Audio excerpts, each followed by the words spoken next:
Yeah. So, hi everyone, good morning. So, I hope you're able to already hear me. So, in the last session, we discussed how we can set up the account. We have seen. Just give me 1 minute.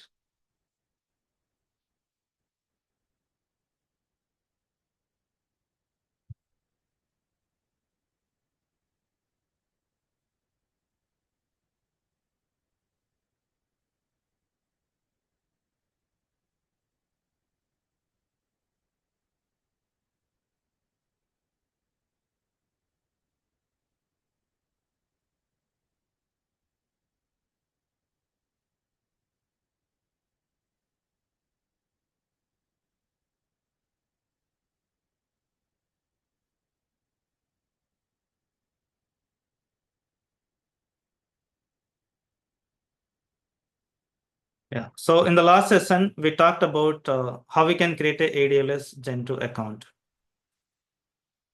We have seen how we can create it. So, in order to take any service, we required subscription. We already seen how we can create a subscription, and resource group is required. And what else is required? Reason is required. From which reason you wanted to take the service, and resource details are required. So resource details means if you're taking a Azure Data Lake Storage Gen2, then you have to provide the Azure Data Lake Storage Gen2 details. And if you're taking a data factory, then you have to provide data factory details. So these are all the minimum things that we required. Now I wanted to spend today with Azure Data Lake Storage Gen2, and later today, I mean tomorrow, we are going to see the types of data that we are going to handle as part of our data engineering. So let me go back to my portal to show you how we can utilize this. I mean, the storage account we created, right? If you wanted to go into that place, then same portal you can go, and we already created in the last session. I'm not creating again. So since it is one time, let's go inside the storage accounts. I have a various storage accounts, but you have to go for your storage account. So made ADLS Gen2, I'm just taking it. You can minimize this blade, and you can have there is a storage, a data storage. You can just expand it. In out of all these places, we are going to concentrate more on these containers. Rest of them, you can just have a look in the material only for a certification point of view, but we are not going to come across to use these things. So file size, quiz, and tables, just ignore it. Now, if I wanted to store anything, then definitely we have to use container. So without container, you cannot store the data. To store the data, we require container. So container is nothing but a root directory. Container is nothing but a root directory where we are going to store the data. So let me show you how we can create a root directory. Just hit on containers and plus container. So when I hit on container, it is asking to provide the name of the container. I'm just providing the name of the container is data files. Any name that you can provide it. For practicing, you just provide the data files. And how exactly the real time is going to have the naming containers? Basically, we are going to have a landing, bronze, silver, and gold. So this is the naming standard we are going to have in general in a medallion architecture. But just for understanding, I'm taking a data files here. Let me hit on create. Now container is created. Let's go inside the container. Once I go inside the container, so the reason why this ADLS Gen2 is very famous when you compare with the Gen1. So Gen1 is having security issues here. Security issues means once you have a blob access, then you can access everything. So we don't have a deep like leaf level control. At higher level, we have a control. Let's say, for example, you have a year, quarter, something like this. I'm just taking an example. If you give a access at quarter level also, you can access the data at this level. Okay, so leaf level is not having feasibility in order to control it. I mean, so data files is the root container, root directory, right? And if I wanted to control the access at this level, I can do it. At the same level, at the same time, I can control at the account level. I can control at the blob level also. So that is having feasibility. So that they have done in the Gen2. Gen2 is having this feasibility when you compare with Gen1. So recently I got to know this point from one of the person. Okay, so let me hit on add directory. This add directory is again subdirectory. We can say this is a root directory, that is a container, that is data files is the root directory. And if you want to keep another directory inside root directory, yes, it is possible by using this add directory, we can do it. Can just simply hit on it and enter the directory. I'm just going to give a directory called input directory. You can give any naming standard.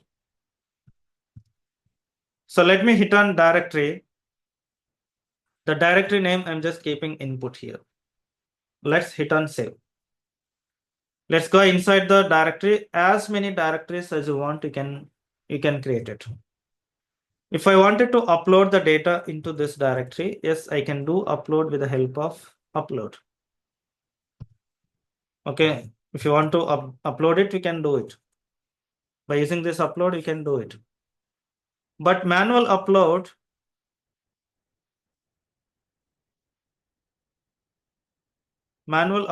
basically,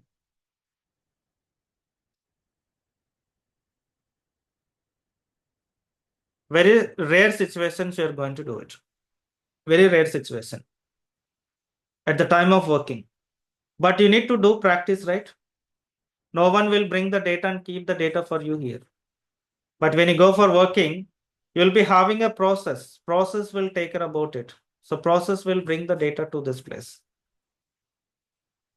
Okay, so how we can bring the data into the container, we'll see at the time of project. We are going to see how we can bring the data from the databases into your data lake storage Gen2.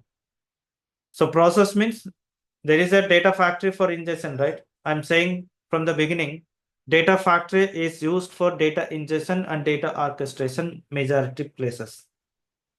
So that is what the process. Okay, so that is one thing. But I'm not showing directly how we can do it from this place. Okay, so I'm just going to do it in a different approach, because if I directly go for project level to explain, you will get a lot of confusion. So let's talk about the subject, then we'll talk about the project so that you can get clear picture. That is one thing. And for practicing, you have to upload the data to here. That is one thing that we're going to do. And then where exactly we're going to use uploading, or I can say at the time of working, are we going to copy the data from one account to another account, or one container to another container? So that means there is some issue in the production. Okay, so that is there, job is there. So what is the job? I'll talk about it later. You're running a job and that job is doing some activity, but some point of time, because it was already signed up to kept in the production and it was there in the production, it was up and running. But one fine day, there was issue was identified. Then if issue was identified, then how you're going to fix it? That is important. So in order to fix that, in order to investigate it, you need to have a same production data. Then you can easily fix it. You can easily do your testing. So for that reason, you have to take the data from the production to development. You'll be having three environments: dev, QA, and prod. You're having an issue in the production. So from the production, whatever the data is there here, you're not taking all the data. You're taking some specific range of the data into the dev. How can you take it? That is the question. You cannot directly take the data from the production data sources from the dev environment. That's very difficult. That's highly impossible, I can say, because they don't give access to the dev environment to access your production resources. Only production environment can have a production resources access. But I have a data here, so I'm just going to take a data to here. So that time we are going to use a copy. We are going to copy the data, but not with this one. I'll tell you, there is a one more approach. This is one of the approach, and this is for only if you have any specific file to upload it, you can go for this. But this kind of requirement, very frequently we are going to do it, very frequently. Whenever there is a issue in the production, you require some data. If you want to bring the same data into this place from the production, you have to connect this system to the production. You have to run it. You may need to run multiple times. That will be difficult. So because of that reason, we are going to take the data from the landing zone into this dev environment. Then they're going to do the testing.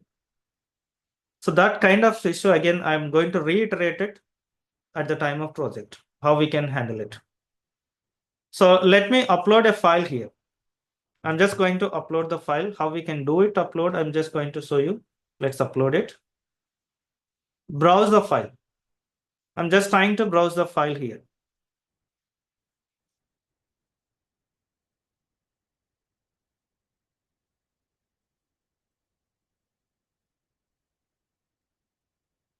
Okay, give me a minute.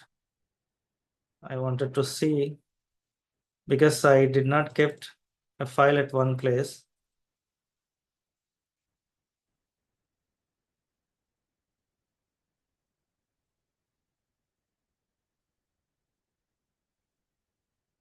Yeah. So I'm just going to take a one file, customer.csv file. I'm just uploading a CSV file. So whatever the sample files I'm just taking, or whatever I'm going to take you through, the sample data will be saved with you. So the sample data can be downloadable. You can download it and you can do practice. And material is not downloadable, only reading access you're going to have it. And this is a lifetime access. That's not going to be removed. Okay, so this is downloadable. So sample data, because it has to required in your system. So I just gave the download access for this. So I'll share, just share your email IDs once you're done your payment. Then today itself, I'm going to share this sample data also, so that we can start doing a practice, how we can upload it. So do not look into the data, what data is there in the file at this point of time. So how we can upload the file is important for us at this point of time. So let me upload it. So customer.csv has taken, let's upload it. Now file is uploaded. If you want to see the data from the portal, you can see by using edit. I can see the data here. Okay, so varieties of the data that I can keep as part of your storage account. Sir, one doubt, sir. Yeah, please. In real time, this will be done by admin people or developers, sir? This container. Creation of the container is admin only. Okay, sir. We are not responsible. Okay, but for practicing, yes, we have to know about all this stuff. And for that reason, I'm just taking it. Yes.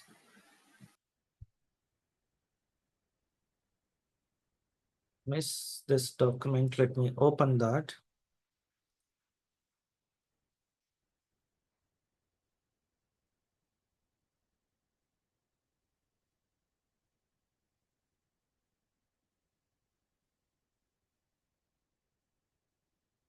If I go with PPT, it will kill me.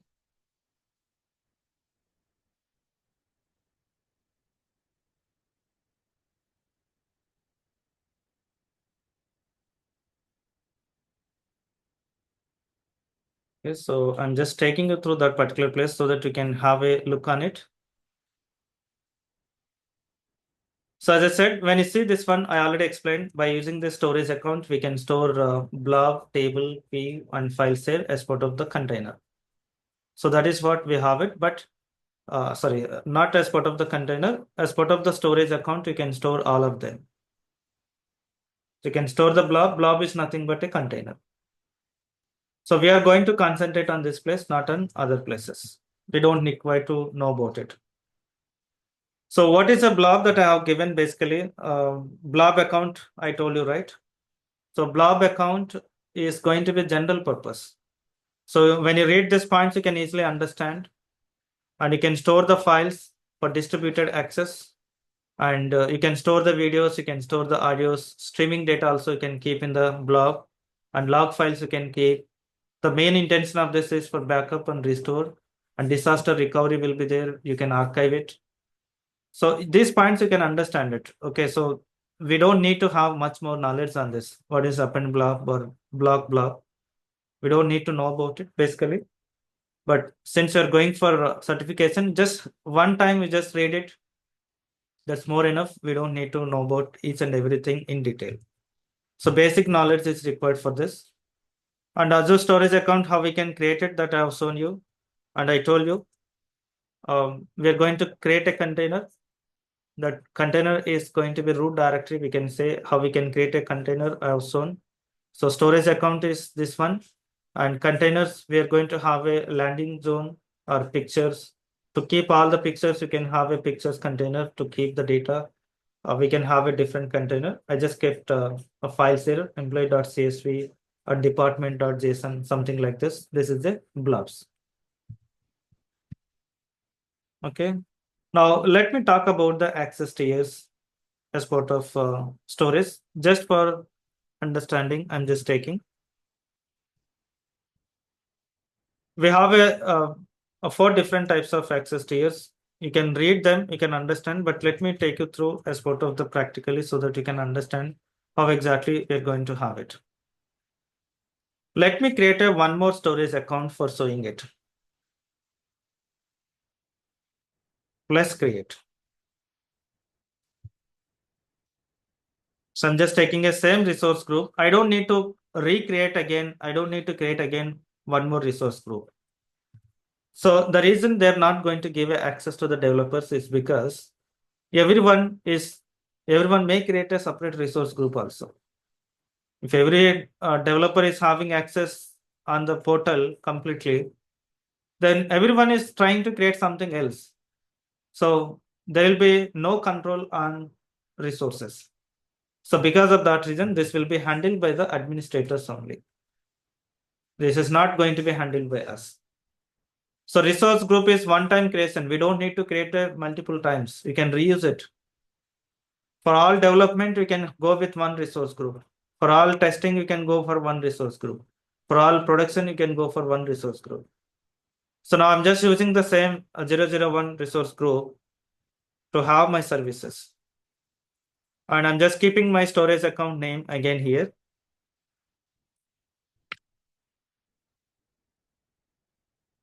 Test storage. I'm just giving some name. I'll remove this after completion of this. 1, 2, 3. It was already available. So this would be globally available.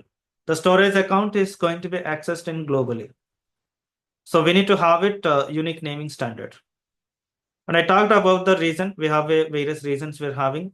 A primary that I'm just taking Azure Blob Storage and Azure Data Lake Storage Gen2. Let's go to next. In the next, you can see here, by default, there is a pricing tiers. And this will be also controlled by your administrators only. We are not going to be controlled. We are not going to control anything. So when data factory, why we are going to choose this is while uploading the file, we can decide what kind of pricing tier or what kind of access tier we required. But how data factory knows? The data factory is going to load the data into the ADLS, right? It is going to write the data into the ADLS. It will never care whatever the default access tier is there, that will be taken by ADF automatically.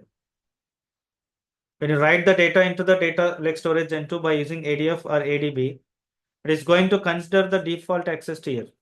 The default access tier is recommended is hot, cool, and cold. So previously archive, and archive is also known as your cold. Okay, so optimized for frequently accessed data. As a data engineer, 100% you are going to use only hot. Okay, for better reducing the cost, because administrators are going to create a rule or policy, they will create a policy to store or to what we can say, to reduce the cost. So that we don't need to know about it. So here I wanted to say why we need to go for hot is for frequently accessed data we are going to use, and everyday usage scenarios we are going to use the hot. Every day you're accessing the file or every day you're accessing the data, then go with the hot. Let's say you store some data and you're not using that particular data every day. Every day you're not using. Then why you need to go for hot? If you go for hot, the cost, how exactly the cost will be there? And if you use the cool, then how exactly the cost will be there? So when you have a hot, what happens is you're accessing frequently. Frequently access, right? So frequently access means the access cost is less. Access cost is less. And storage cost is more. So basically this access tier is going to be having two ways to decide the cost. One is depends on the how much time you're going to store the data in the storage and how frequently you're going to access the data. Based on these two layers, they're going to decide. That means Microsoft decided the cost, how much time you're going to store the data, and how frequently you're accessing the data. Based on that, it is going to have it. Now, if you have a heart, what happens here is you're accessing frequently. So frequently, when you're accessing, the cost is definitely for access, there will be less cost. And storage cost is more. And cool, when we are going to choose the cool is optimized for infrequently accessed data. Infrequently, we are going to use this cool. And backup scenarios, we are going to use it. So infrequently accessed data for backup, because you're not processing frequently, you're not accessing frequently. In that case, you can go for cool. So cool means comparatively this hot, it is going to be less. Okay, so and cold is, there is some naming standard, I forgot that. Okay, so comparatively, I just say less by comparing hot. Sorry, little more, because you're not accessing frequently, right? So if you're accessing frequently, then cost will be less. And here it is going to be little more. And here it is little less. So storage cost is little less. And so we have a cold also. So rarely accessed. Rarely accessed, and this is also for backup scenario only, archiving. Okay, so there's three different pricing access tiers we're having. Just for understanding, so there is a chances to have it as part of your certification. I just kept it here. I gave the points also how exactly it is having. You can just have a look on it to understand how this is going to be there. Hot, cool, and cold. Archive also is same to same. Maybe this archive they may take out from the pricing tier feature, but more or less same. So how exactly this costing is going to change? I mean, from one access tier to other access tier, how that is going to be changed? Who will change this? Administrators will take care about it. They will create a policy. So the policy saying that, like, let's say if the age of the file is 90 days, then I wanted to change the pricing tier. So that is having a feasibility as part of the Azure. So administrators will take care. We don't need to worry about it. And storage table also I have given for storing it data in the table. I mean, if you wanted to store the data as part of Azure, we can do it, but not required to know about it, as we are going to work with the file systems. Okay, so same storage account I have taken, and tables, you can create a customer table, department table, and entity is nothing but the it's like a entity is nothing but a table, or we can say something like what we can say. Entity is like a record, and table we have a table, and entity is going to be record like customer ID, customer name, and customer ID, customer name. So this is one entity, and this is another entity, and here we have it. So if you want to know that, I can show you, but that's not much important for us. So this is pricing tier. Let me go back to my storage account, which we already created in the last session. Masters of Data Engineering, ADLS Gen2. Let's go to container, data files. Not data files. Let me go here. Storage Explorer. Let's go to the storage browser. You can see there is a tables. You can add a new table here. Plus table.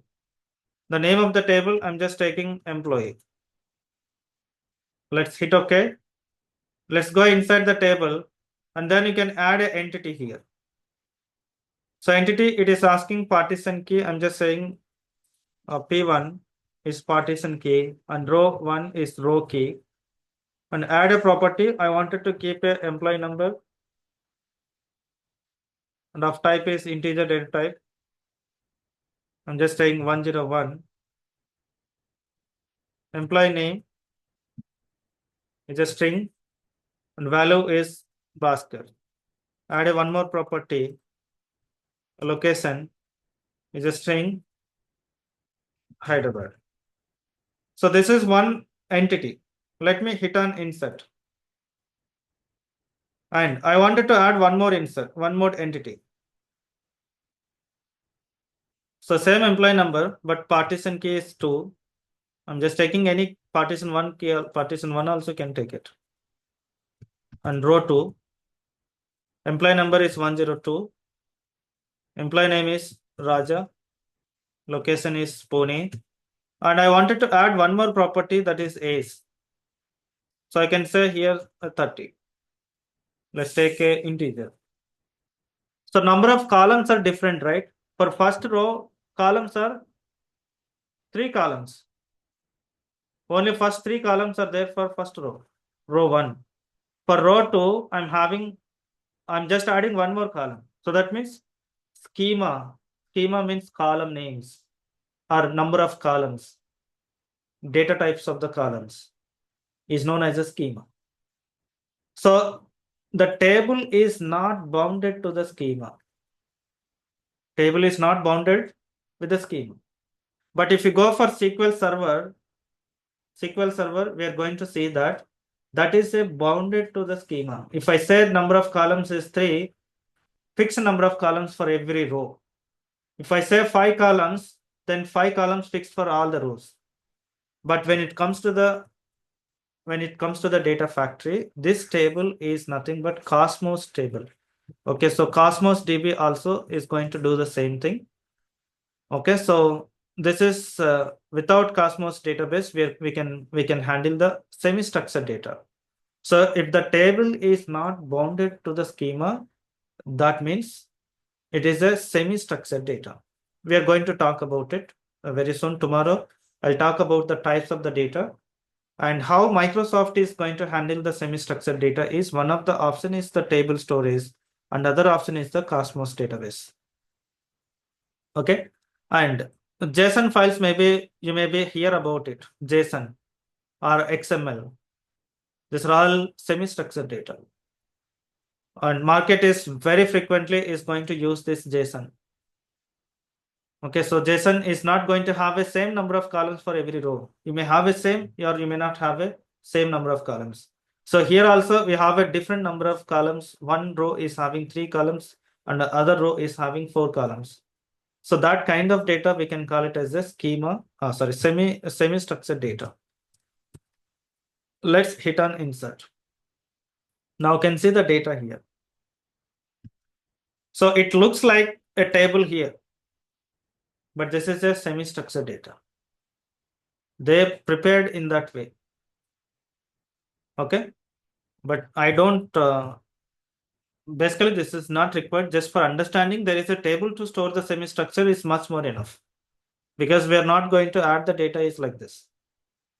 So you need to have it with applications, .NET applications, or some people they're going to use it. We don't need to worry about it, as it is not part of us. So that is about the table, and just go through the quiz also. This is also is not required for us. And then let's talk about the redundancy. Sir, how we get this PPT and this? You have to share your Gmail ID. I'll give you access to the Gmail. But Okay. you have to make sure if you clear the payment, then you'll get the access. Okay. Okay. So let me know once you have done your payment, then I'll give the access so that you can prepare, and you can also have a dumps also for this TP 900. So 2 dump files I just kept it. So after completion of this week, you can just go through this dumps also, just read it and attempt if you wanted to attempt your certification. Okay, you got my point, right? Yes. Okay, so I hope everyone is able to follow with me. Anyone is having any confusion or anything? Okay, so you can unmute and you can stop me and you can ask me a question if you have any doubt. Okay, so I'm very happy to say the answer for any kind of question. Now let's talk about the redundancy also. So this is one of the entry question I faced. I told you, I guess, in the starting of the day or second day, I'm switching to one of my previous organization. So they reached out me to rehire, not immediate employer. So one of my previous employer. So today only I'm just going to join with them. They gave the joining today. So after 11 a.m. I'm going to join with them. So in that place, Congratulations, Master. yeah, thank you very much. And yeah, Congrats, Pratik, sir. yeah, thank you very much. Okay, so in that case, I faced this question: why Gen 1 is not having in the market, and why people are much more interested with the Gen 2 is one of the entry question. Okay, so that is one thing that I faced, and about this redundancy also, because the person who is having like if they're taking a 1 hour interview or more than 1 hour, then they will be having enough time to ask many questions. Because if they're expecting in all the areas they used to touch piece by piece. He asked me about ADLS, he asked me about ADF, he asked me about ADB, PySpark, and a Fabric, Python, whatnot. He tried to touch many things in SQL. Okay, so even I was a previous employer, but they took 3 rounds with me because I demanded more package. So the package when I worked with them was literally it is 14.5. So within the span of I was out for 3 years from that particular company. So now they offered 45. So to offer that much, they have to go in all the way to test it. So they took a strong interview with me. So let me talk about redundancy. High availability is important. Okay, so when you're upgrading your skill from data engineering to architect, then definitely you need to know about all this stuff. Okay, so redundancy will be used to replicate the data. I told you whenever you're going to create a ADLS or storage, you will be having a primary region and secondary region. By default, you're going to get the primary region. Whenever you create a storage account, we have created, whenever you create a storage account, you're going to get the primary region. You have a control on the primary region, but you don't have a control on the secondary region. So who will take care about the secondary region? So first of all, when this secondary region comes into the picture, so I'll talk about it. So the data is going to be replicated in the primary region and in the secondary region also. I gave in the primary region and secondary region. There are 4 different types of redundancies in the Microsoft Azure. One is LRS, locally redundant storage, and second is ZRS, zone redundant storage. GRS, geo redundant storage, and geo zone redundant storage. So 4 different zone redundancies are available. 4 different redundancies are available to replicate the data. Let's talk about LRS. So LRS is a locally redundant storage. The cost is less. Cost is less, and the data is going to be within the same single data center. It is going to be there. I gave here. Replicates your data 3 times. Every file, let's say I have a employee.csv file. Employee.csv file, we uploaded it, right? One of the file we just uploaded, customer.csv, I guess.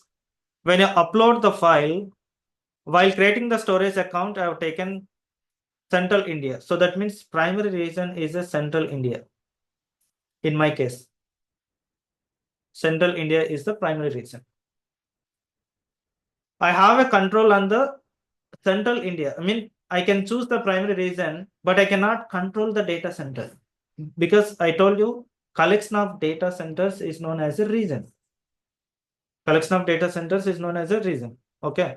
So within the region, it is going to replicate the data. Within the single data center is going to replicate the data when you use the locally redundant storage. That is what I'm saying here. 3 times within a single data center in the primary region. So same employee file will be there in a different racks. Data center means again collection of racks. Okay, so it is going to be suitable for lowest cost. Offers least durability compared to other options.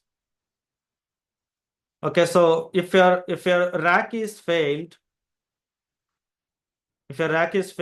then you are going to lose the data. Sir, I have a doubt, sir. Yeah. Sir, first point you mentioned, replicate your storage account 3 times. With a single, replicate your storage account 3 times. No, not storage account. It is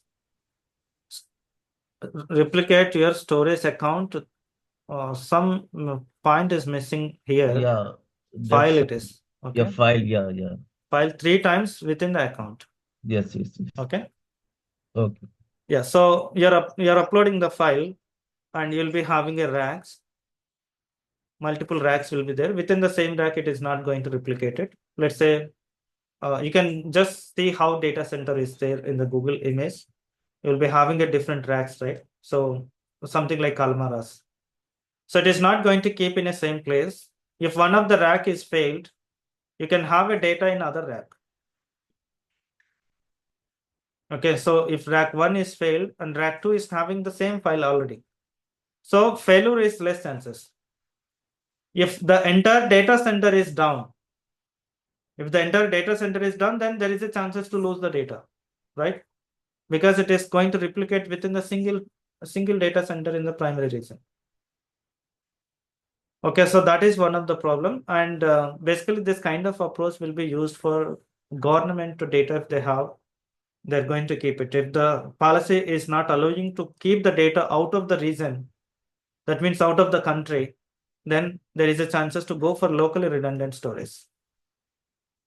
But when it comes to the India, we have 2 regions. We don't have any problem. We can store in a primary Central India and South India, and I guess even West India, or I guess West India also they have it, if I'm correct. So 3 regions are there in India. So this is about locally redundant. So 3 copies will be there, same data. And other redundant is zone redundant storage. I just said, when it is failed, I mean to say if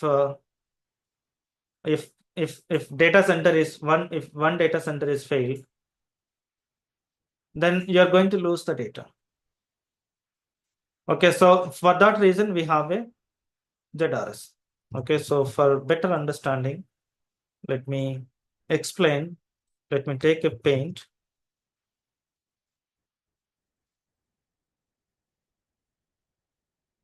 So I'm going to have a primary region.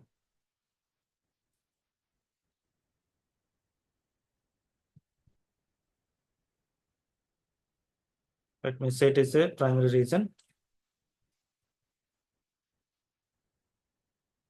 So when I say primary reason, while creating the storage account, I have taken a Central India for my case.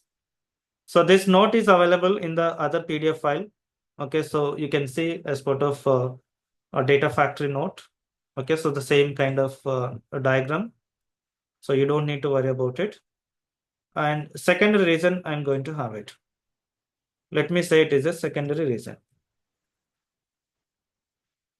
You don't have any control on the secondary reason. You have a control only on the primary reason. When you have a LRS, locally redundant storage, the file is going to be replicated 3 times.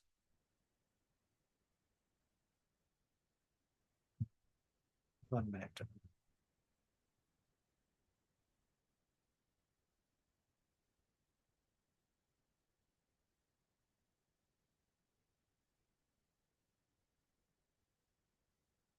The primary reason, you are going to have something like this. Let me draw like this.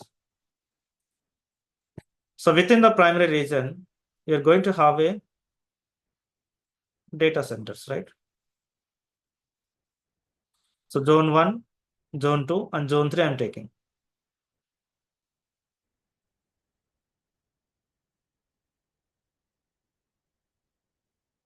Availability, zone 1.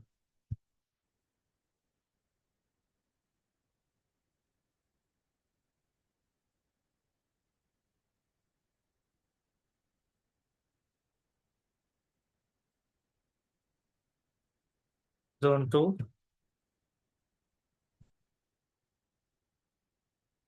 And zone 3. So when I have a LRS, this entire thing is the primary reason.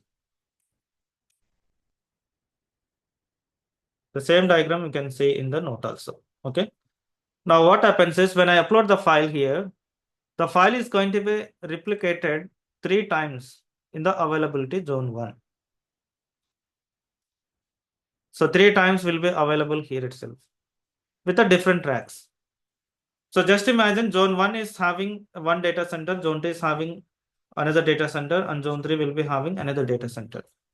So basically collection of data centers is a zone. And we can also say collection of data centers is a region also, because at the end of the day, collection of zones is nothing but a zone. Region. So within the same data center, you're going to have 3 copies of the file. That is what my first diagram is saying, that copy 1, copy 2, copy 3. Copy 1, copy 2, copy 3 is available here. Okay, so I have 3 copies here. Now what happens is, if this is failed, then definitely you are going to lose the data, right? Because of that reason, Microsoft is providing another option, that is ZRS, zone redundant storage. Zone redundant storage.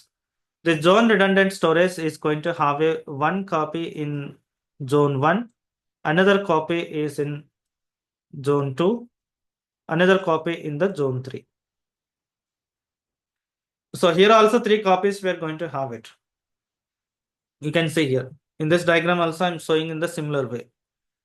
I have a copy 1 in the data center 1, in the copy 2 is there in another data center, and copy 3 is there in another data center.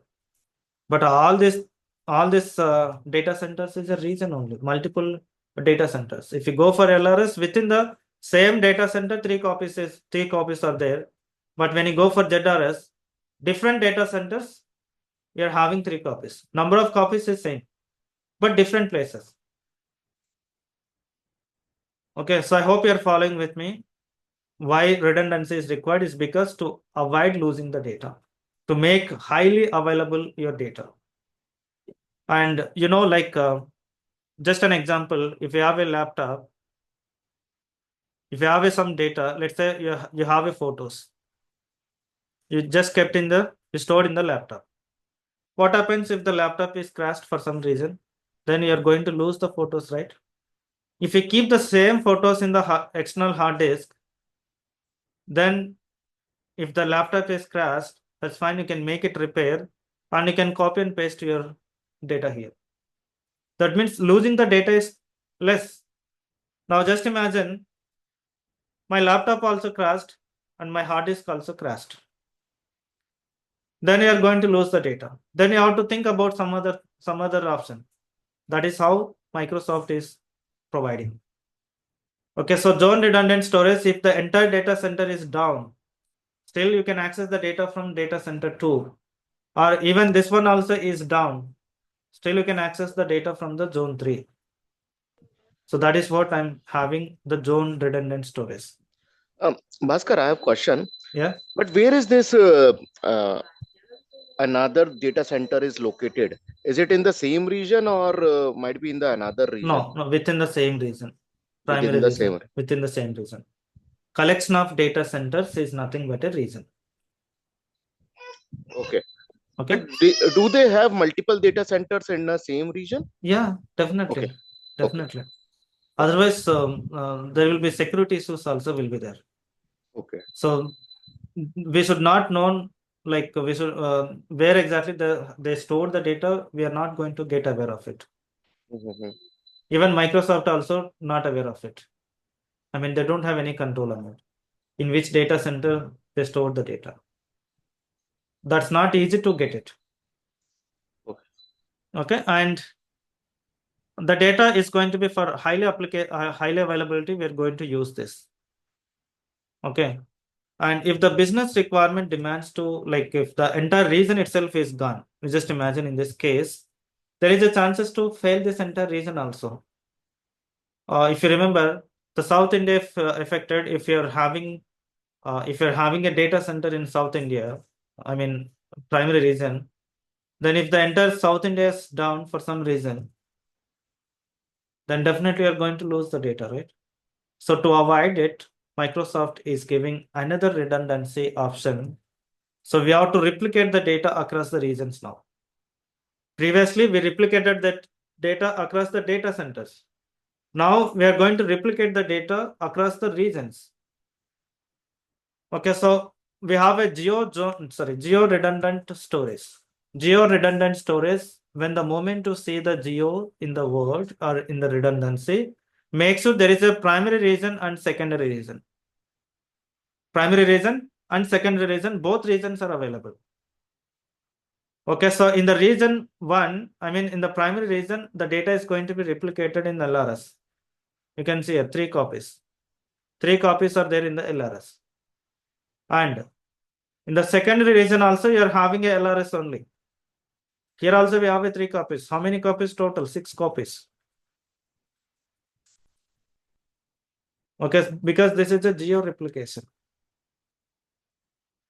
Okay, so there is a very less chances to lose the data, because if the primary region is down, then you can make it up. You can take the data from here. Okay, so this all things will be taken care by administrators. We don't need to know about how they're going to make it up. With just few clicks. But Yep. Bhaskar, the secondary region is also LRS. So that is also stored on the same data center. Same data center. If So, the data center is crashed. No. Data center means this data center of primary region is different and data center of secondary region is different. Okay. So this is a central India, okay, and this is a South India, something like that. Data center will be different, right? Different missions, different area. Okay. Okay, I thought so the same yeah, area. no. So if this is failed, then you can have it here. So that is about your geo redundant storage. So how this data is going to be there, based on this you can understand, like let me keep 3 copies here.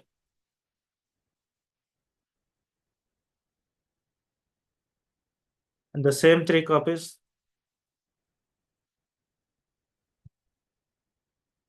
you're going to have here.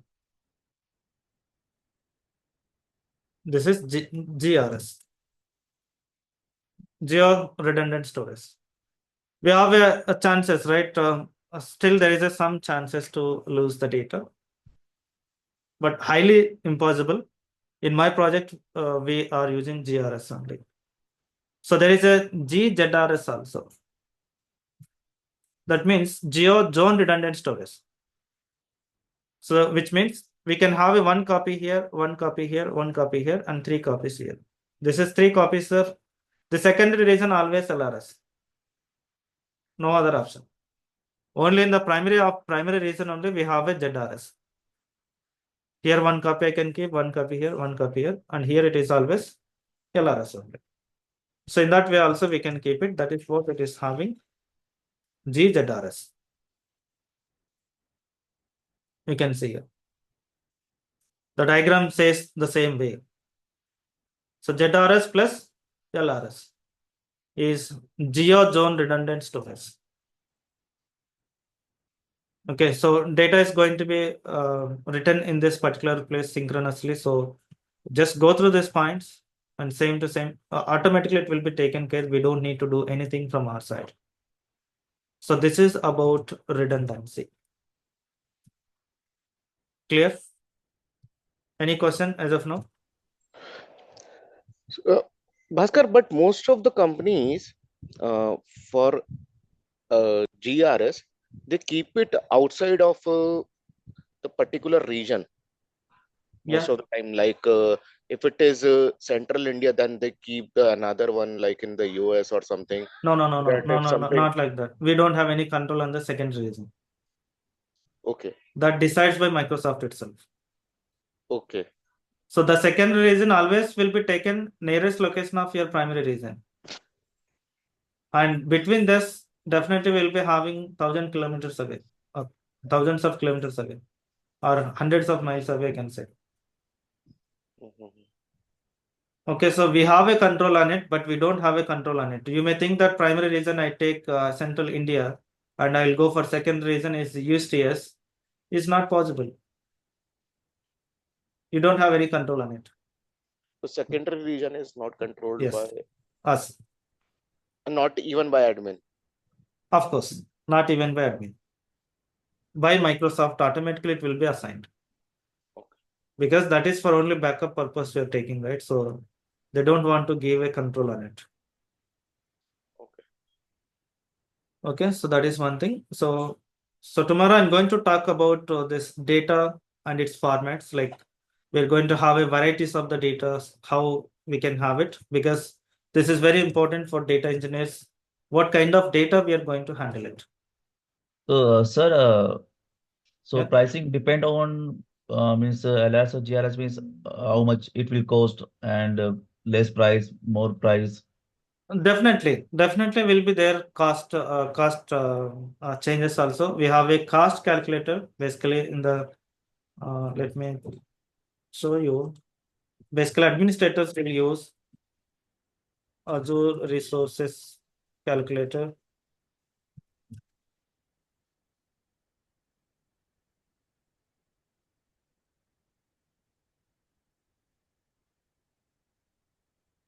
You can somewhere you can specify, and once you submit it, it is going to give a cost to you, estimated cost.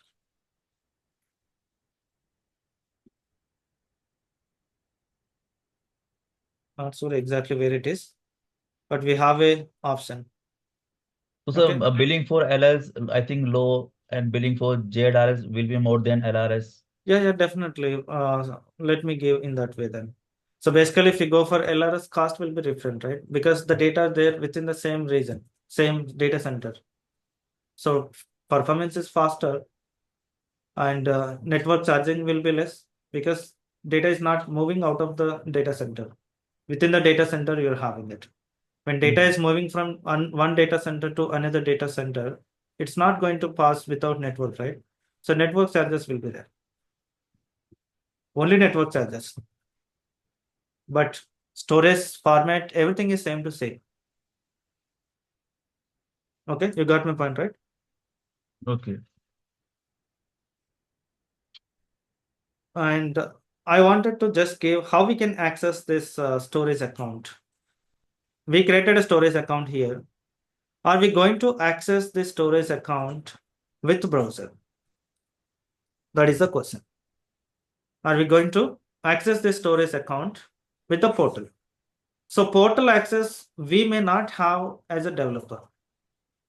They may not give access to the developers. If they give access, then you can use this portal to access your storage account. Just imagine if they don't give access to the portal, then how can you access this storage account? That is a question. In order to access it, Microsoft has provided Azure Storage Explorer. Azure Storage Explorer. It's a client tool you can install, everyone should install, okay? And this is one of the prerequisites when you go for starting work in the working environment. Some people, they may not install, but you can ask them to install, because you do not have a permissions to install any softwares. You have to write the request to install and ask them. There is nothing wrong, because no need to pay any license cost for this. And this is very important for data engineers. I told you to copy data from the production to a dev to test it. We are going to use the Azure Storage Explorer only. By using the portal is not possible. You have to use Azure Storage Explorer. So you can download your Azure Storage Explorer. I'll just show you Azure Storage Explorer.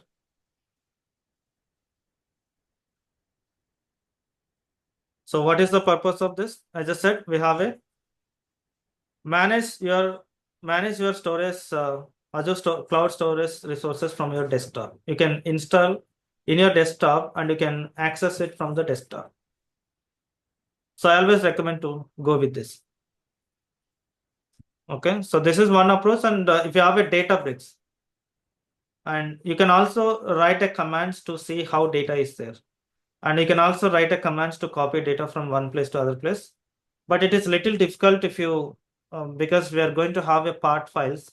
I'll tell you what is the part file later. So to copy the files with Databricks is a little difficult.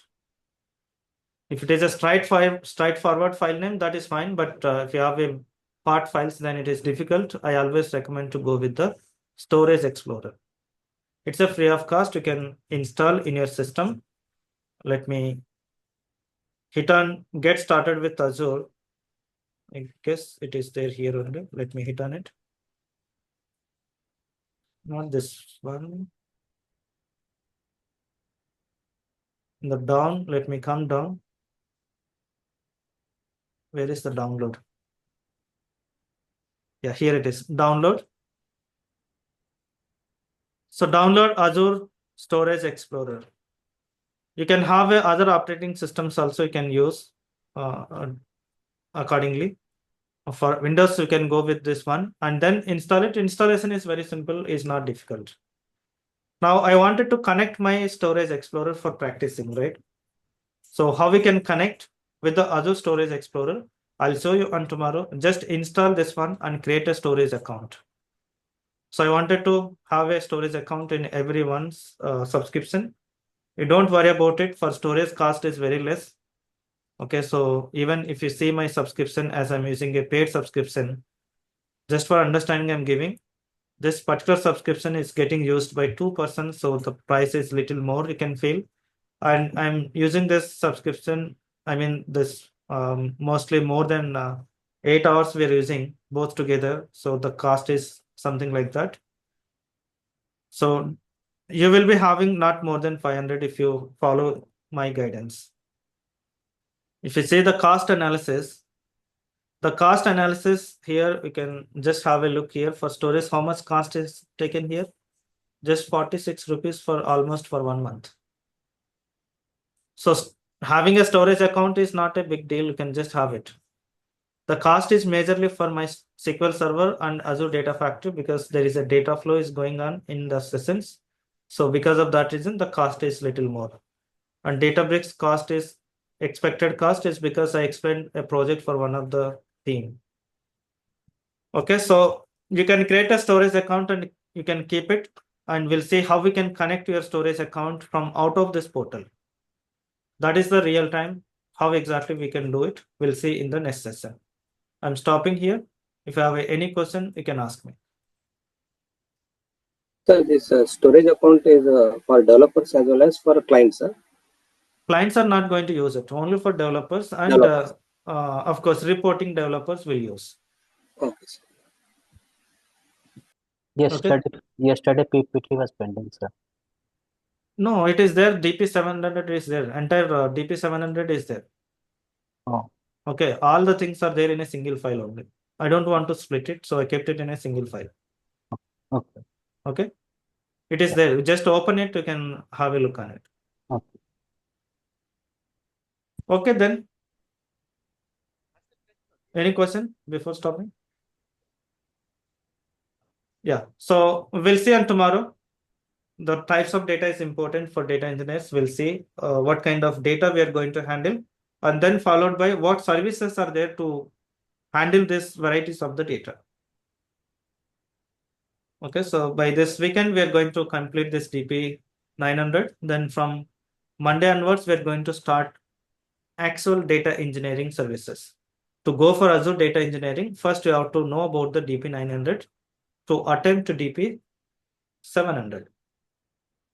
We'll see that from Monday, but tomorrow we'll see the data and its formats. Thank you for joining. Yeah, Bhaskar, 14th March is holiday. Yeah, you will take the class. Yeah, we are going to.